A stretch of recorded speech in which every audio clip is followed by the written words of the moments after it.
Welcome back. The Colgate Women's Games has made it their mission to assist talented runners on their athletic journey. The organization hosts free competitions that have become an incubator for developing athletic talent over the decades. An Olympic medalist and the meet director for Colgate Women's Games, Cheryl Toussaint, joins me to discuss. Cheryl, thank you so much for joining me. Thank you for having me on the show. Now, this is my first time hearing about the Colgate Women's Games, and I'm really excited to learn more. So can you just tell us a little bit more about the organization as a whole? Sure. So the Colgate Women's Games is celebrating its 48th season this year. And, excuse me, the Colgate Women's Games are the longest running track and field series for girls and women in the nation. It's so much more than just a sports competition. And I really would like all of your listeners to understand the depth of the games. The Colgate Women's Games doesn't just develop runners and jumpers and throwers. It develops leaders for the future. I was a part of the program back at its early inception. And by empowering participants to achieve their potential on the field, in school, and in their personal lives through the power of athletics, mentorship, and education, the Colgate Women's Games is so much more than just a game. So can you tell us a little bit about the history, just like how it began just in general? Sure. So in the mid-70s, the idea behind creating an event that would empower girls and women to learn how to compete, learn how to achieve. As you know, everything that we do in life is predicated on how well we perform. So the idea of reaching young girls in particular who had fewer opportunities in sports and certainly for winning scholarships. The idea behind getting them involved at a younger age where they could learn, because all of this is developmental and takes time, where they could learn the disciplines necessary to achieve in sports.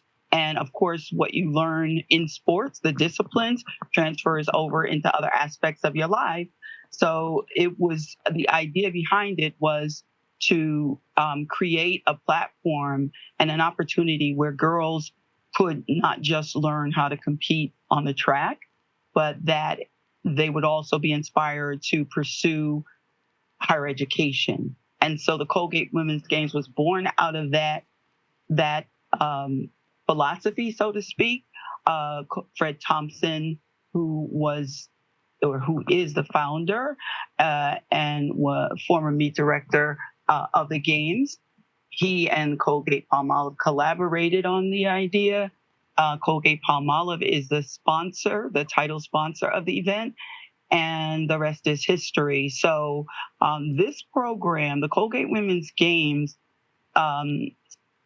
actually brings together girls from first grade through women in college and beyond, from up and down the East Coast and beyond that as well, to compete over several weeks to earn the chance to win scholarships, educational scholarships. And there are 110 scholarships that will be given out or earned this year.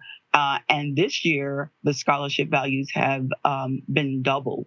So based on overall performance in each category, from elementary school through college, girls can win $2,000, $1,000, or $500, and that is appreciated by our participants. Now, I want to talk about, just the fact that it goes, up until college. And I believe I read that it even goes like past that a little bit, which I think is amazing because I just want to get your thoughts on this. Why was that so important? Because when I hear that, I think it gives a lot of people, so much confidence to know, like, okay, maybe I wasn't like born into this, or maybe I didn't know this was something I could do when I was little.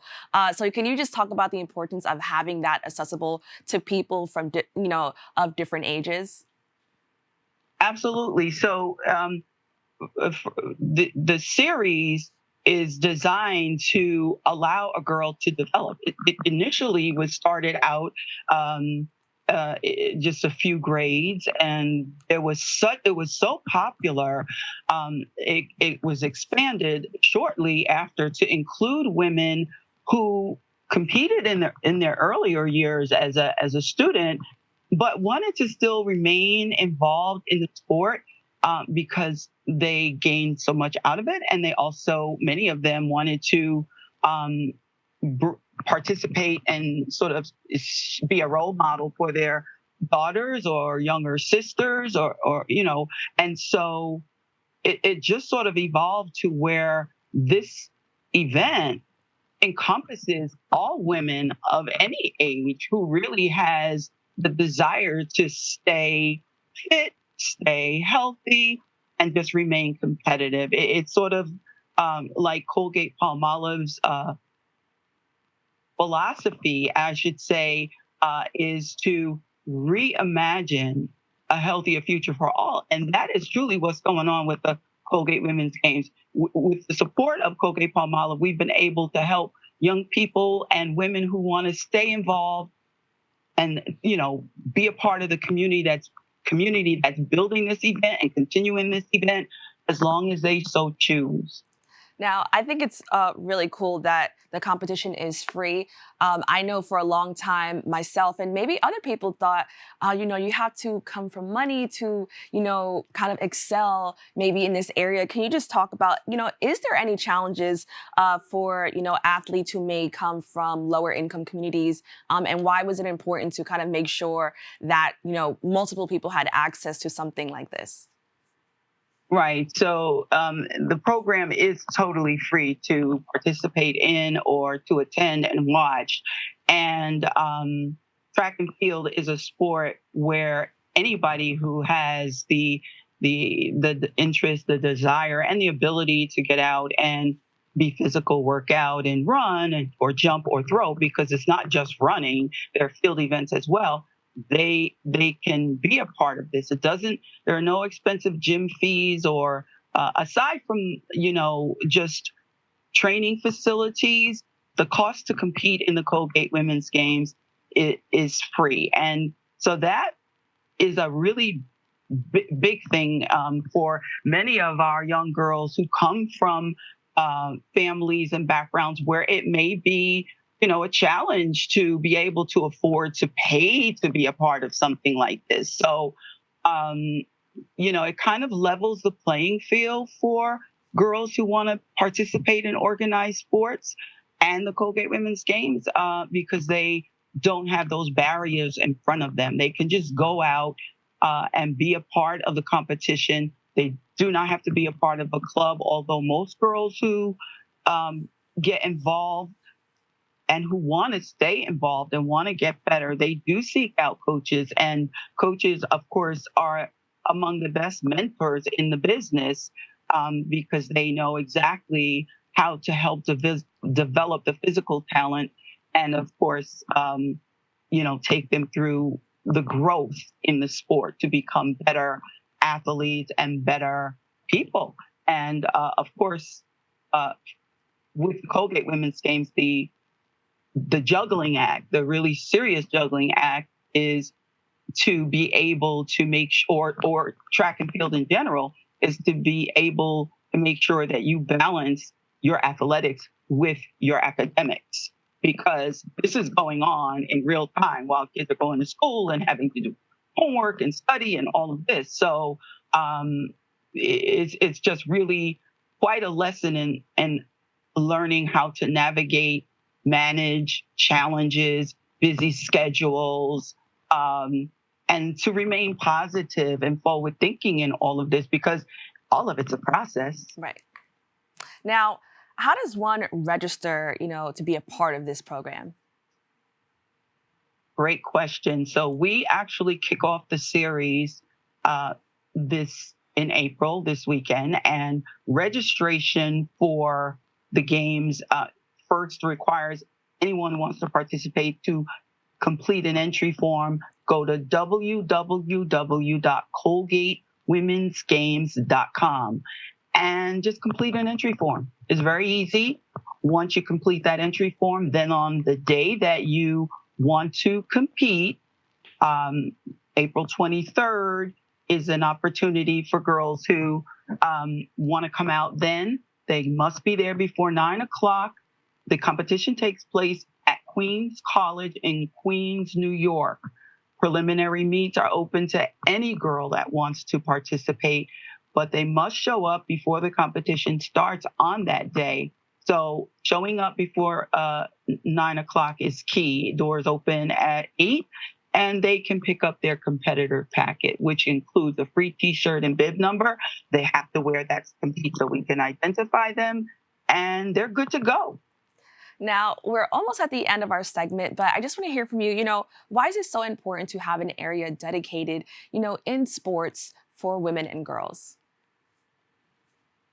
So in the earlier stages of development of this event, there were very few opportunities for girls to earn scholarships. Title IX was not, or had just really come into existence. So there just weren't many opportunities. But aside from that, our goal is to help women develop into productive citizens and leaders that can manage their own future. So we feel like women in general, we know the challenges that women face, and we feel this is one program or one thing that gives them, girls and women, a chance to be able to exercise their ability to become, I guess the word is, become achievers on the field, to pull out the best in themselves, to work through adversity, to learn how to, even if you don't win the race, you stay in the race, you run, you compete. And so this event allows, and that's why I believe so many women stay involved with this event, because they want to be able to continue to exercise that. It's an ongoing process. Confidence is something that you learn and that builds, but you can lose it too. So you have to remain active and constantly challenging yourself in ways that you need to be able to perform your best. So that's why the Colgate Women's Games are important, and it teaches young girls over time that it is a process, and that stick with it, because you will see positive results. And there's tons of encouragement from the older women and for the younger women to encourage them to stick with it. So it's a wonderful community that's friendly, that's fun, and the competition is fierce, but it's very healthy. Well, Cheryl, thank you so much for joining us. I really appreciate you taking the time to talk about this. My pleasure. Thank you for having me on your show. To find out more about the 48th Annual Colgate Women's Games, please go to their website at www.colgatewomensgames.com/the-games. Stay tuned. We have more open for you right after this.